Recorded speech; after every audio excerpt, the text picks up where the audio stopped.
Hello दोस्तों, नमस्कार। आप सभी साथियों का स्वागत करते हैं आपके अपने यूट्यूब चैनल एक्सेस एकेडमी पर। उत्तर प्रदेश आउटसोर्स सेवा निगम और आउटसोर्स कर्मियों के लिए धमाकेदार खबर। सभी विभागों में कार्यरत कर्मियों के लिए आई बड़ी खबर। फाइनली इंतजार हुआ समाप्त। मुख्यमंत्री योगी आदित्यनाथ जी का उत्तर प्रदेश आउटसोर्स सेवा निगम और आउटसोर्स सेवा नियमावली लागू करने को लेकर के बड़ा अनाउंसमेंट। वहीं राजकीय इंटर कॉलेज में चतुर्थ श्रेणी कर्मियों के लिए बड़ी अपडेट।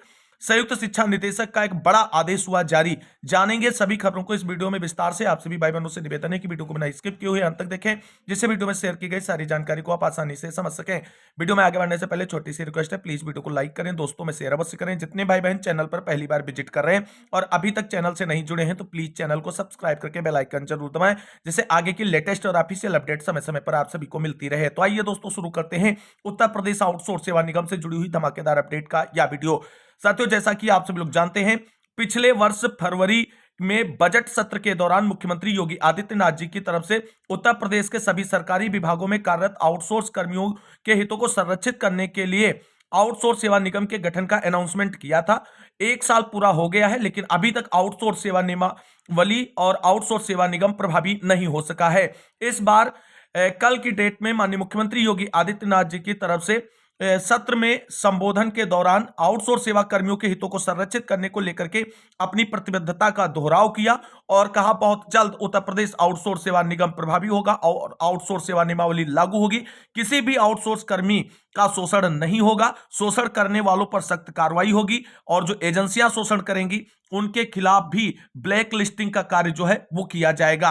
तो माननीय मुख्यमंत्री योगी आदित्यनाथ जी की तरफ से जो वादे किए जा रहे हैं आउटसोर्स कर्मियों के लिए, उन पर अब बहुत जल्द अमल करने की जरूरत है और जल्द से जल्द आउटसोर्स सेवा निगम जो है प्रभावी हो और आउटसोर्स सेवा नियमावली लागू हो तथा सभी विभागों में कार्यरत A to Z आउटसोर्स कर्मियों को आउटसोर्स सेवा निगम के अंतर्गत समाहित किया जाए और जो भी लाभ आउटसोर्स सेवा निगम से मिले वो सभी विभागों के आउटसोर्स कर्मियों को मिले और जल्द से जल्द न्यूनतम वेतन अधिनियम भी लागू हो, जिससे जो काफी कम सैलरी पर हमारे भाई बहन कार्य कर रहे हैं विभिन्न विभागों में, उनको एक सम्मानजनक सैलरी मिल सके, जिससे वो अपनी आजीविका का संचालन सुचारू रूप से कर सकें। तो देखते हैं आज की इस बड़ी अपडेट के बारे में। दोस्तों, कल शाम की वीडियो के माध्यम से हमने आउटसोर्स सेवा निगम के संचालन को लेकर के जो बजट में फंड का अनाउंसमेंट किया गया है उसके बारे में जानकारी दी थी। फिर भी आज न्यूज़पेपर्स के माध्यम से अपडेट आप सभी के लिए निकलकर सामने आ रही है। तो यहां पर देख सकते हैं, आउटसोर्स सेवा निगम के संचालन को 20 करोड़, सचिवालय प्रशासन विभाग के अंतर्गत गठित उत्तर प्रदेश आउटसोर्स सेवा निगम लिमिटेड के संचालन के लिए 20 करोड़ रुपए का बजट रखा गया है, जिससे निगम को प्रभावी रूप से क्रियाशील बनाया जा सके। अब बहुत सारे भाई बहनों का प्रश्न है कि सर, ये तो आउटसोर्स सेवा निगम के संचालन को लेकर के बजट में फंड का प्रावधान किया गया है, आउटसोर्स कर्मियों के वेतन वृद्धि को लेकर के फंड का अनाउंसमेंट नहीं किया गया है, तो वो व्यय की मदें अलग होंगी। आप सभी के वेतन वृद्धि के फलस्वरूप जो भी व्यय आएगा सरकार का, और जब आउटसोर्स सेवा निगम जो है प्रभावी होगा, क्रियाशील होगा, तभी तो आप सभी को सारे लाभ मिलेंगे। ये चीजें आपको समझनी होंगी। अब बात करते हैं इससे जुड़ी हुई बड़ी अपडेट के बारे में। तो दोस्तों, यहां पर आप सभी लोग देख सकते हैं, आउटसोर्स सेवा निगम में होगी आरक्षण की व्यवस्था, अनिल राजभर का बड़ा बयान। विधानसभा में श्रम एवं सेवायोजन मंत्री अनिल राजभर ने बताया कि उत्तर प्रदेश आउटसोर्स सेवा निगम यानी यूपीसीओएस के गठन की प्रक्रिया चल रही है, जिसमें आरक्षण की व्यवस्था भी लागू की जाएगी। यह जानकारी उन्होंने प्रश्नकाल के दौरान सपा विधायक ब्रजेश कठेरिया के सवाल के जवाब में दी। मंत्री ने कहा कि सरकारी क्षेत्र में आरक्षण का पूरी तरह पालन किया जा रहा है, जबकि निजी क्षेत्र में नियुक्तियां मुख्य रूप से कौशल के आधार पर होती हैं। आउटसोर्सिंग एजेंसियां भी इसी आधार पर कर्मचारियों की तैनाती करती हैं। उन्होंने यह भी भरोसा दिलाया कि रोजगार मेलों में विभिन्न वर्गों को मिले रोजगार का पूरा आंकड़ा उपलब्ध कराया जाएगा।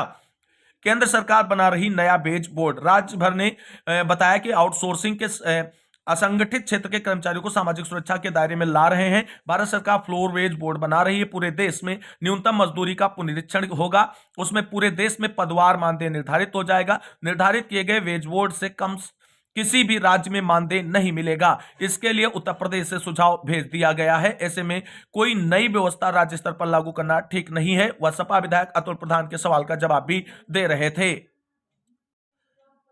यहां पर दोस्तों आप सभी लोग आगे देख सकते हैं, आउटसोर्स कर्मियों का शोषण रुकेगा, मिलेगा तय मानदेय। मजदूरी संहिता लागू होने से तय होंगी दरें, कर्मियों का शोषण रोकने के लिए बना है कारपोरेशन। यूपी सरकार की ओर से विधानसभा में कहा गया कि आउटसोर्सिंग पर रखे गए कर्मियों का शोषण रुकेगा और उन्हें तय मानदेय मिलेगा। इसके लिए सेवा निगम बना दिया गया है, इसके दायरे में ऐसे कर्मियों को लाया जाएगा।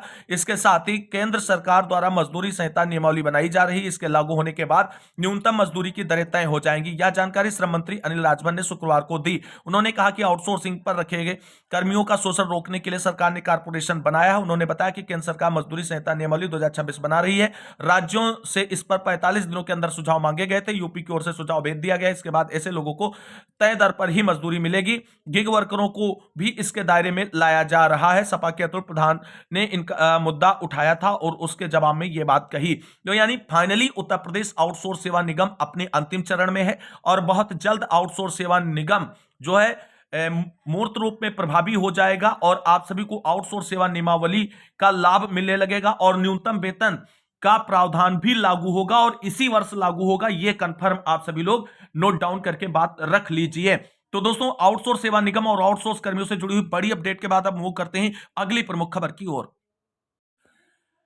दोस्तों, बात कर लेते हैं राजकीय इंटर कॉलेजों में चतुर्थ श्रेणी कर्मचारियों को लेकर के जो संयुक्त शिक्षा निदेशक का आदेश जारी हुआ है उसके बारे में। दोस्तों, जैसा कि आप सभी लोग जानते हैं, उत्तर प्रदेश के सभी जिलों में माध्यमिक शिक्षा विभाग द्वारा संचालित इंटर कॉलेजों में चतुर्थ श्रेणी कर्मचारियों की नियुक्तियां आउटसोर्सिंग संविदा के बिहाफ पर की जा रही हैं और इसी को लेकर के यह आदेश जारी हुआ है। यहां पर देख सकते हैं, प्रेषक संयुक्त शिक्षा निदेशक प्रथम मंडल मेरठ, जिला विद्यालय निरीक्षक प्रथम एवं द्वितीय मेरठ, बागपत, हापुड़, गाजियाबाद, गौतम बुद्ध नगर, बुलंदशहर को यह पत्र जारी कर दिया गया। 13 फरवरी को ही यह पत्र जारी हुआ है। इसका विषय है अशासकीय सहायता प्राप्त विद्यालयों, माध्यमिक विद्यालयों में सेवा प्रदाता फर्म के माध्यम से कार्यरत आउटसोर्स पर्सन या चतुर्थ श्रेणी कार्मिकों की दिनांक 31/3/2026 के उपरांत सेवाएं न लिए जाने के संबंध में, यानी 31 मार्च के बाद आउटसोर्स कर्मियों जो चतुर्थ श्रेणी के रूप में कार्य कर रहे हैं माध्यमिक विद्यालयों में, उनकी सेवाएं न लिए जाने संबंधी यह पत्र जारी किया गया है। महोदय, उपयुक्त विषय का आप अवगत हैं कि शासनादेश यहां पर पूरा मेंशन किया गया। माध्यमिक शिक्षा विभाग 8 लखनऊ दिनांक 28 अक्टूबर 2022 में विहित व्यवस्था के अनुसार जेम पोर्टल के माध्यम से चयनित फर्म द्वारा मेरठ मंडल के अशासकीय सहायता प्राप्त माध्यमिक विद्यालय में आउटसोर्स पर्सन या चतुर्थ श्रेणी कार्मिक कार्यरत है। संबंधित सेवा प्रदाता फर्म के साथ विभाग द्वारा किया गया अनुबंध 31/3/2026 को समाप्त हो रहा है। यानी जो फर्म है उसका अनुबंध जो वो 31 मार्च तक समाप्त हो रहा है। अब नई फर्म आएगी, इस बात का विशेष ध्यान रखना।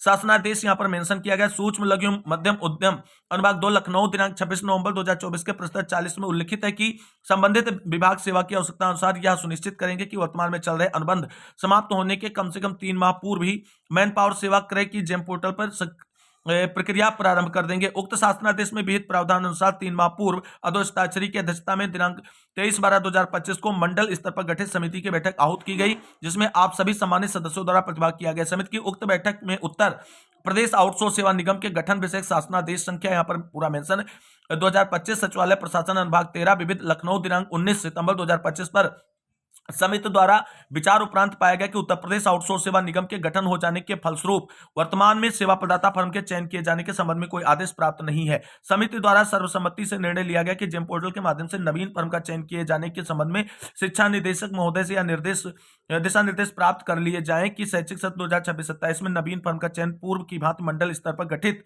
चयन समिति द्वारा किया जाएगा अथवा उत्तर प्रदेश आउटसोर्स सेवा निगम द्वारा किया जाएगा।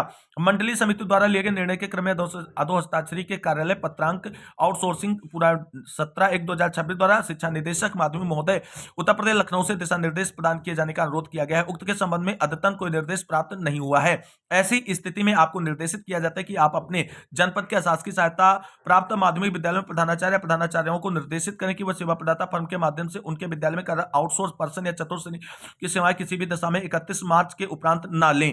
दिनांक 31 मार्च के उपरांत आप अपने जनपद के अशासकीय सहायता प्राप्त माध्यमिक विद्यालयों के प्रधानाचार्यों या प्रधानाचार्यों से प्रमाण पत्र प्राप्त कर लें कि 31/3/2026 के उपरांत उनके विद्यालय में संबंधित सेवा प्रदाता फर्म के माध्यम से कोई आउटसोर्स पर्सन या चतुर्थ श्रेणी कार्मिक कार्यरत नहीं है। अपने जनपद के विद्यालयों से उक्त प्रमाण पत्र प्राप्त करने के उपरांत आप द्वारा भी इस आशय का प्रमाण पत्र अधोहस्ताक्षरी को उपलब्ध कराया जाए कि दिनांक 31/3/2026 के उपरांत आपके जनपद में अशासकीय सहायता प्राप्त माध्यमिक विद्यालय में संबंधित सेवा प्रदाता फर्म के माध्यम से कोई आउटसोर्स पर्सन या चतुर्थ श्रेणी कार्मिक कार्यरत नहीं है। यदि इसके उपरांत भी किसी अशासकीय सहायता प्राप्त माध्यमिक विद्यालय में आउटसोर्स पर्सन या चतुर्थ श्रेणी कार्मिकों की सेवाएं ली पाई जाती हैं तो उसके पारिश्रमिक का वहन संबंधित विद्यालय प्रधानाचार्य द्वारा अपने निजी स्रोतों से किया जाएगा।